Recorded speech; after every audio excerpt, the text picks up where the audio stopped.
absen 23. Perkenalkan, nama saya Juliana Soliha, absen 36. Perkenalkan, nama saya Ananda Ratnasari, absen 4. Perkenalkan, nama saya Guntur Hilaksono, nomor absen 16. Perkenalkan, nama saya Adiani Solaina, nomor absen 6. Perkenalkan, nama saya Musyawarah Putri, absen 25.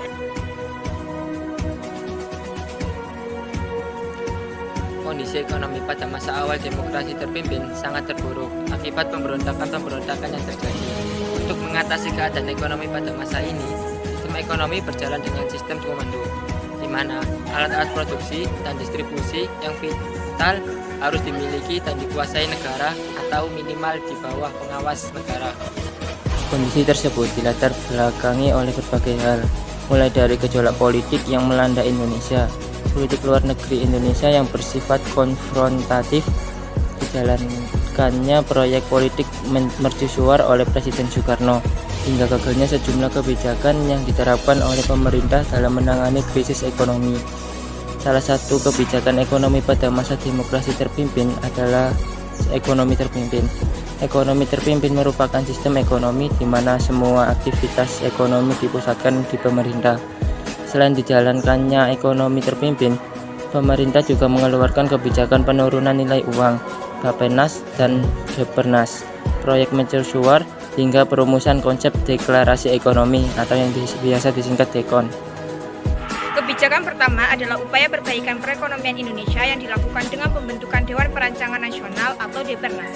Program kerja Depernas adalah mengubah sistem ekonomi kolonialis menjadi ekonomi nasional yang bebas dari pengaruh negara asing, menjadikan ekonomi nasional sesuai dengan Undang-Undang Pasal 33 UUD 1945 sebagai dasar perwujudan sosialisme Indonesia.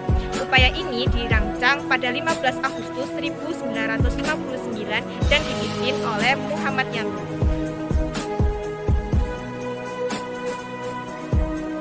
Pembentukan Depernas.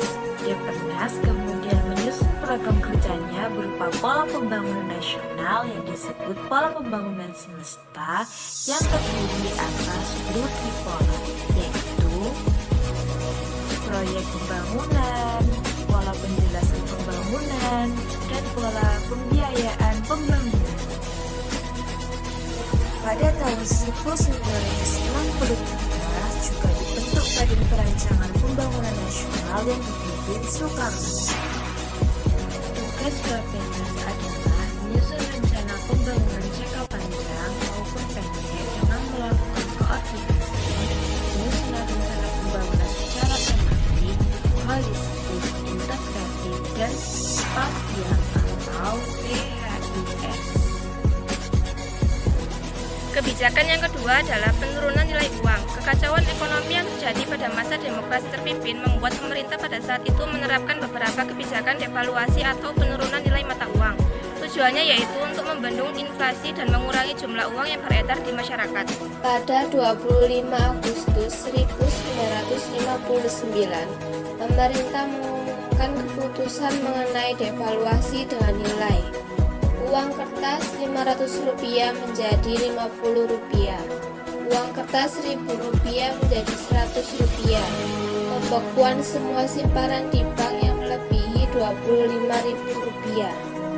Kebijakan ini diambil untuk membendung tingginya inflasi. Namun usaha tersebut tidak dapat mengatasi kemerosotan ekonomi karena para pengusaha di daerah tidak sepenuhnya mematuhi ketentuan tersebut.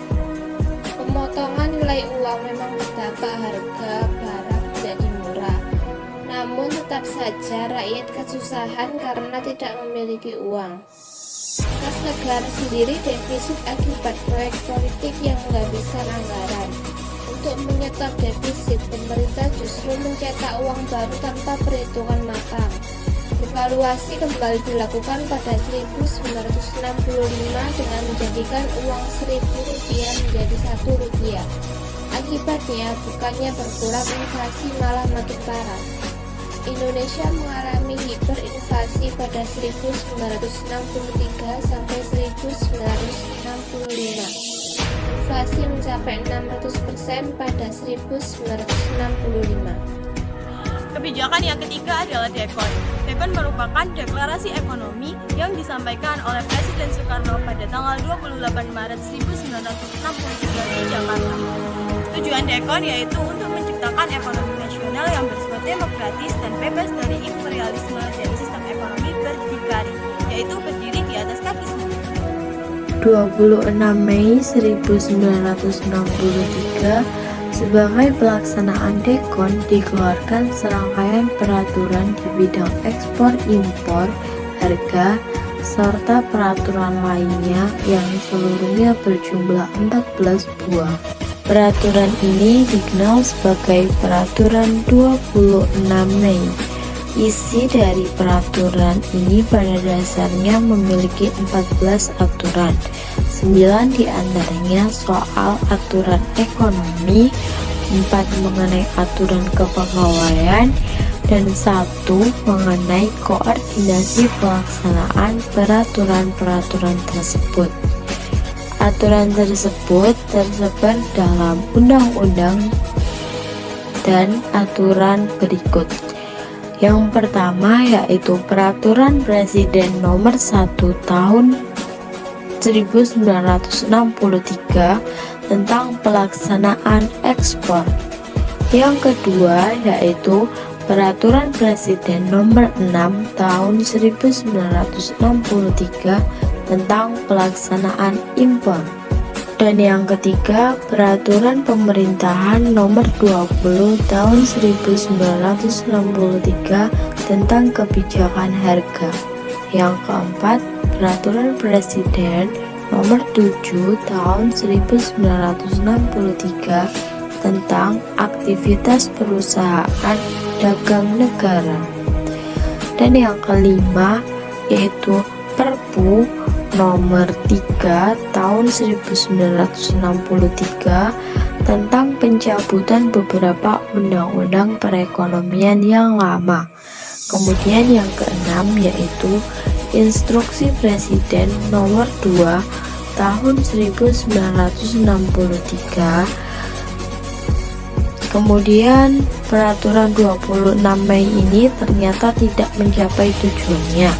Oleh karenanya indeks biaya hidup semakin meningkat, harga barang pun naik, dan inflasi naik dengan besar-besaran. Kebijakan yang keempat adalah proyek mercusuar.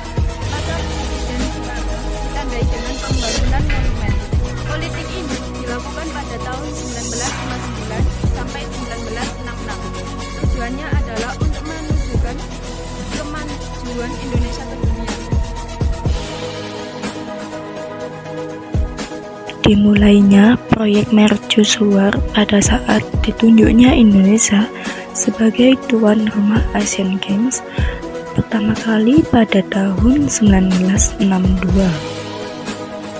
Untuk mendukung adanya Asian Games, maka diadakan pembangunan-pembangunan yang menjadi proyek mercusuar Soekarno.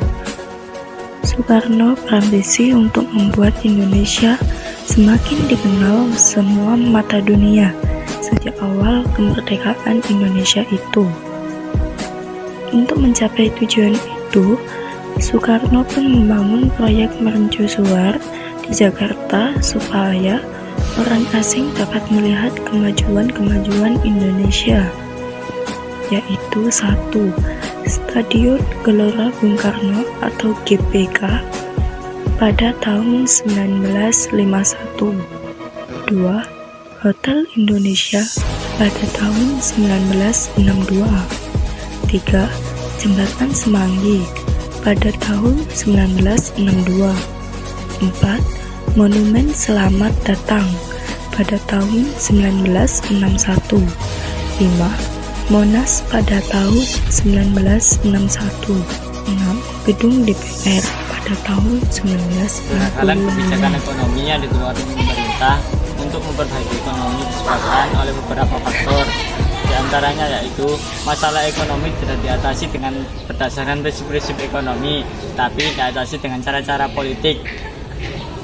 Selanjutnya yaitu peraturan yang dibuat oleh pemerintah sering bertentangan dengan peraturan yang lain. Faktor lainnya yang menjadi kegagalan kebijakan adalah tidak adanya ukuran yang objektif untuk menilai suatu usaha atau hasil dari suatu usaha. Selanjutnya yaitu terjadinya berbagai bentuk penyelewengan dan salah urus. Kegagalan dalam berbagai tindakan moneter itu diperparah karena pemerintah tidak menghemat pengeluarannya. Pada masa ini banyak proyek-proyek mercusuar yang dilaksanakan pemerintah dan juga sebagai akibat politik konfrontasi dengan Malaysia dan negara-negara barat.